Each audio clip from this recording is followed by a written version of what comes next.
Welcome to our 10 things you should not do when riding in the winter. It's not a catchy title, but it is useful. So let's get going with the first one. Okay, here we go. Obviously, if you're riding in the cold, you need to have enough clothing on to keep warm and warm for every stage of the ride. So make sure you have layers, and as each layer comes off and remove the item, you can put it in its place in your bag. There's so many items of technical clothing and solutions out there.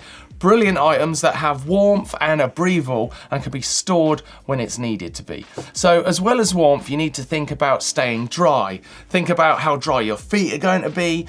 There's nothing worse than soaking wet feet, so booties to go over your riding shoes could be required. Lastly, protect your hands from the wet and cold. Once your hands are too cold, then riding is almost impossible. And if you're getting yourself in huge discomfort and danger, then the riding without gloves just isn't an option.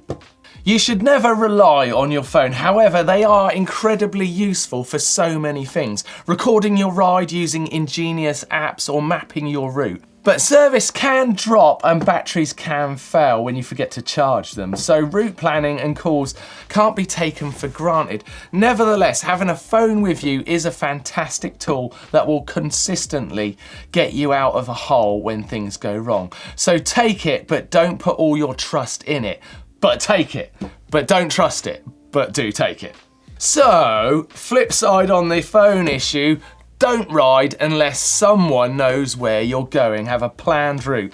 Let's say things go wrong and you fall off and hurt yourself, or you get lost, and say you don't have a phone working, then things could get a bit dicey. Imagine it goes really wrong and you're in serious trouble and need assistance. Well, unless you've given someone an idea of your route and when to expect your return, then the chances for assistance finding you quickly is less. That leads me to my next point. Don't go without a planned route. This is important. Having a planned route is great for exactly the safety reasons I've just mentioned. It is also incredibly helpful for you in terms of actually planning your ride, in terms of timing, temperature, nutrition, bike setup and equipment. All of those decisions should be made based on where you're going and how long it will take. So do your homework first. Make sure the route you're taking is suitable and rewarding. Getting your plan wrong at this early stage is going to end in tears. Oh no.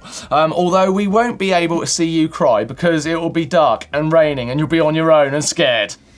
Don't ride trails that are closed. This is obvious really. If a trail is closed, it's not been done just to annoy you. The decision has probably been made by someone who really wants to preserve that trail in the long term rather than allow you to ride it now and be part of an irreparable damage that results in blocking all riders from using the trail at any time in the future, which would suck. There could also be safety reasons why a trail would be closed. Fallen trees or broken bridges. Who knows what it could be. The simple way to avoid injury to you and to the trail is work with the people who look out for the trails. So if it's closed, go another way. Oh, I hate it when people do this one. Don't ride with hard tyres. Grip is going to be the difference in having a great winter ride and an absolute shocker. So this is the chance to experiment with lower pressures. Maybe start reducing pressure from 30 psi on each wheel. I run 23 in the front and 25 in the rear. There's a video all about that subject in the description down below. It sounds like such a small detail, but the difference a bit of grip makes is obvious from the first turn you take. You'll actually notice a huge difference in grip you have when you brake too. The front will dig in and give you so much more control. The rear will anchor you on the trail. Play with that pressure and find your ideal winter tyre pressures. And don't forget to check out that video if you're unsure. Hello? Hello? Yeah, don't forget to use lights and make sure they're charged. Lights are an obvious call, but so easily overlooked. It's a product category with some serious hitters and a huge amount of design and development involved. Get the right light and you've opened up a brand new form of riding bikes. Night riding is an incredible feeling and can be a big part of your winter riding. Of course, you have lights for visibility too, so you can see but others can also see you. A mightily important fact, don't miss the chance to understand what an incredible bike component they are as well for your visibility and for riding in the night.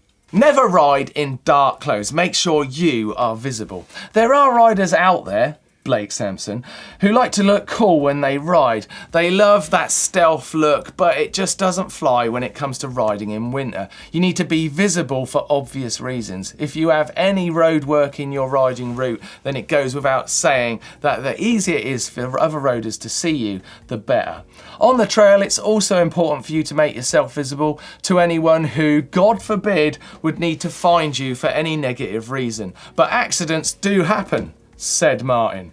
And if the worst comes to pass, then being easily spotted on the trail is essential. Some tips on winter riding are things like using your momentum to roll through sticky mud that can drain you of speed. So try and look that little bit further ahead on the trail and notice where you're going and the need to hold that speed. If you're caught in a particularly sloppy patch, and that can happen, that's quite long, then make sure you keep your pedal stroke moving with high cadence, driving that bike through the muck with a deliberate momentum. Once you lose speed, it's hard to recover in the low grip, strength sapping stodge.